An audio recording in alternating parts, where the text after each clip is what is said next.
Então agora a gente mostra uma comparação entre os três marcos regulatórios. O atual, do governo Fernando Henrique, a Lei 9478, a proposta do governo, né, e a proposta do governo piorada. Antes, porém, eu vou mostrar aqui a consequência dessa emenda, né? Considerando que a emenda absurda do Henrique Alves, considerando que a produção diária em 2020 será de 5,5 milhões de barris por dia, multiplicando 365 dias por 5,5 milhões, nós temos 2 bilhões de barris por ano. Considerando que o barril estará valendo $100, nós teremos $100 vezes 12 bilhões, 200 bilhões de barris por ano. 15% disso, que são os royalties, representam 30 bilhões de dólares que o relator Henrique Alves dá de presente para o consórcio, né? Então, 30 milhões é o valor que a emenda retira do país e entrega para o consórcio estrangeiro. Atualmente a produção é 1 bilhão, então hoje já seriam 15 bilhões de dólares. Em 2020 vão ser 30 bilhões. Claro que a gente está propondo o fim dessa emenda, né? Então estamos conseguindo sensibilizar os senadores do absurdo que essa emenda representa, mas a dificuldade maior é esclarecer as pessoas dessa coisa, né? Nenhum parlamentar sabia desse dano que essa emenda representa. Felizmente agora estão propagando essas informações. Na quinta-feira passada, o senador Renan Calheiro, a nosso pedido, fez ver ao presidente Lula o absurdo dessa emenda, e parece que não há um único defensor da continuidade dessa emenda. De qualquer maneira, o senador Pedro Simon está apresentando uma emenda para suprimi-la, para voltar ao projeto original do governo.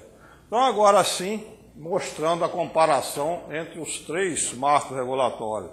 O existente, a Lei 9478/97, a proposta do governo e a proposta do governo com a emenda Fernando Henrique.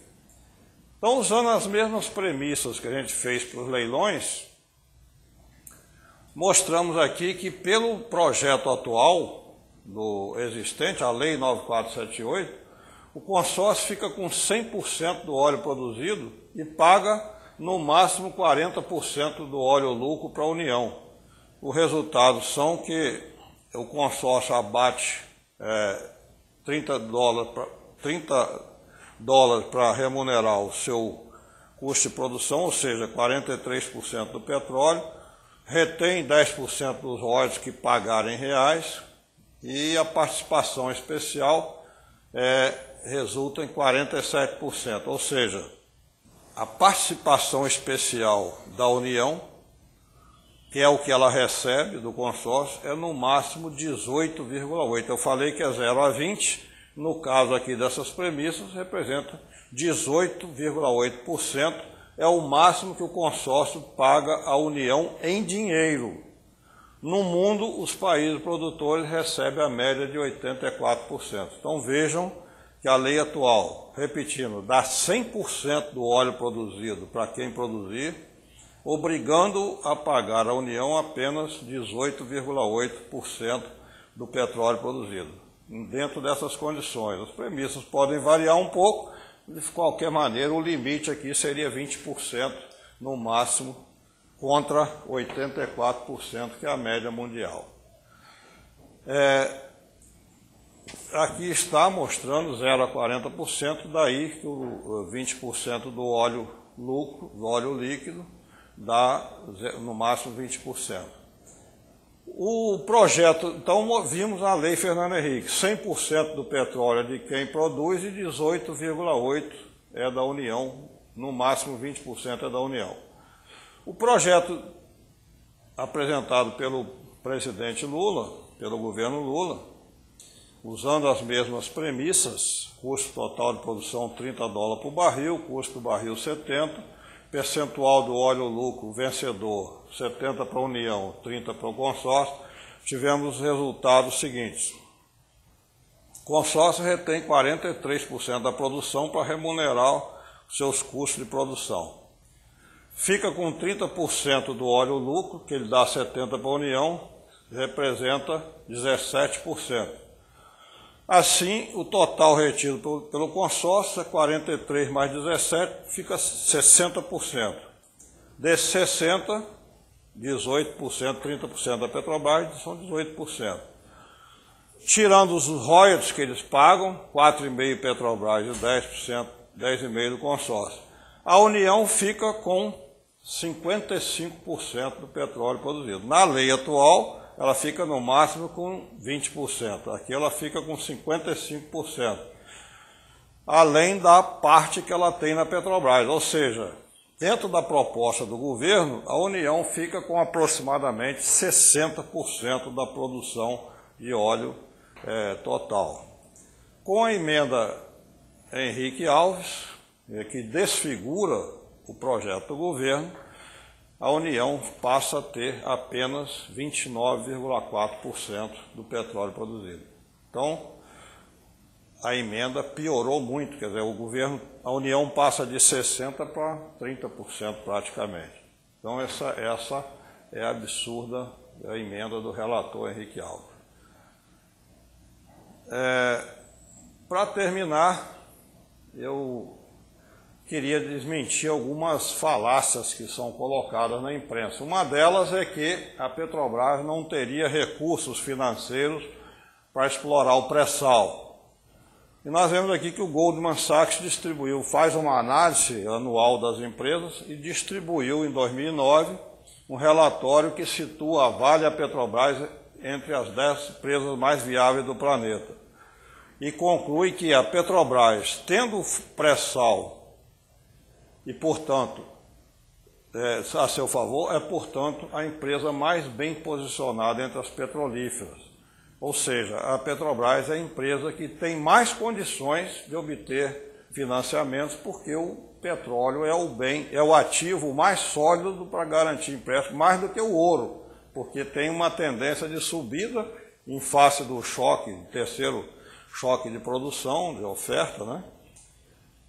Então, a Petrobras, financeiramente, tem crédito farto e absolutamente oferecido pelo sistema financeiro internacional.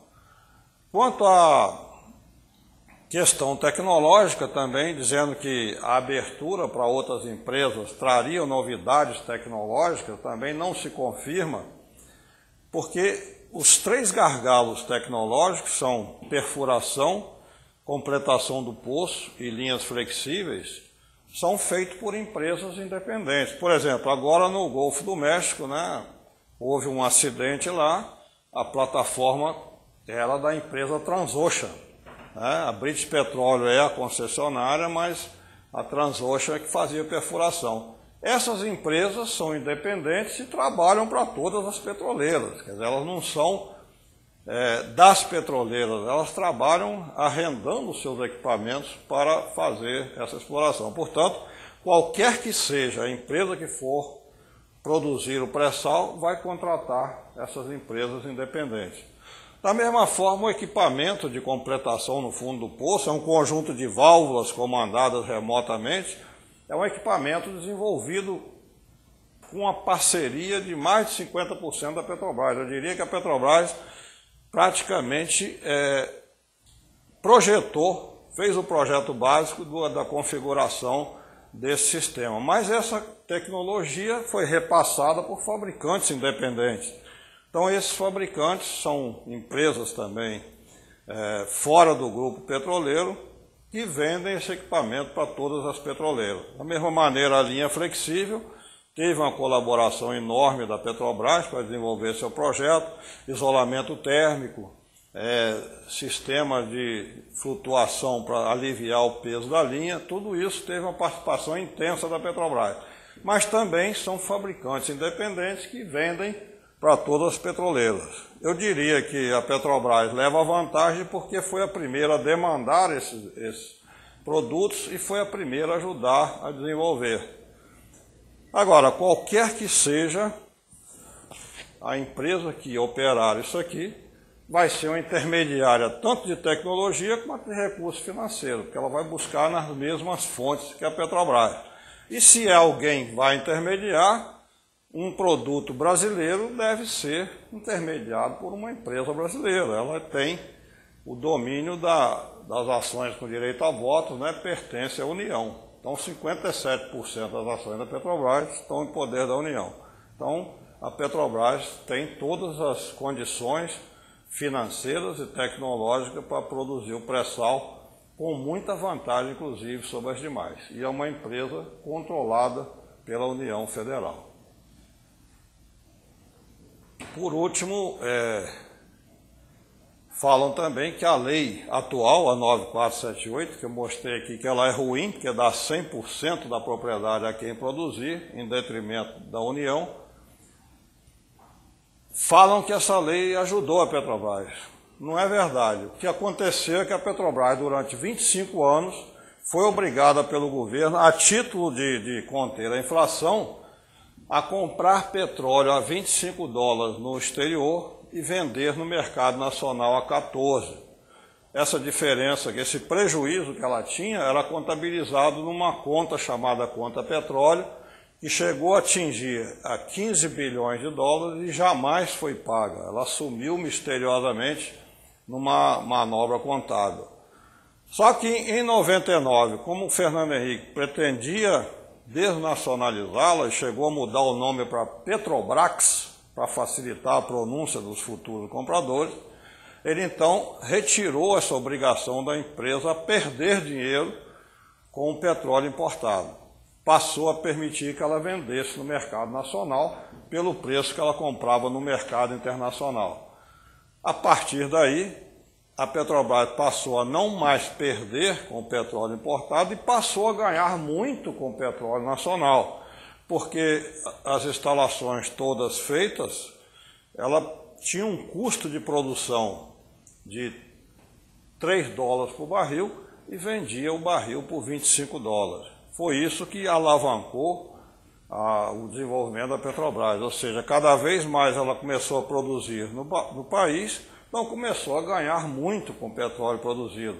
Mas tudo isso, todo esse petróleo, foi descoberto, foi mapeado na vigência da lei anterior. Portanto, a lei 9478 não ajudou em nada a Petrobras. O que ajudou foi o governo acabar com uma obrigação absurda para torná-la lucrativa e vendê-la no mercado internacional. Então, são esses os pontos fundamentais.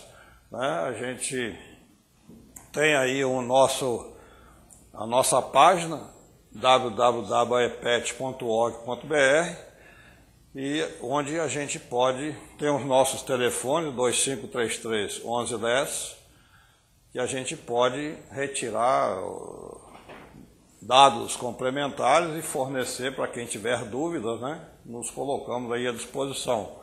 Tem o meu correio pessoal, fsiqueira@aepet.org.br. E tem também o correio da entidade, aepet@aepet.org.br. Substituindo aqui por F. Siqueira, é o meu e-mail particular.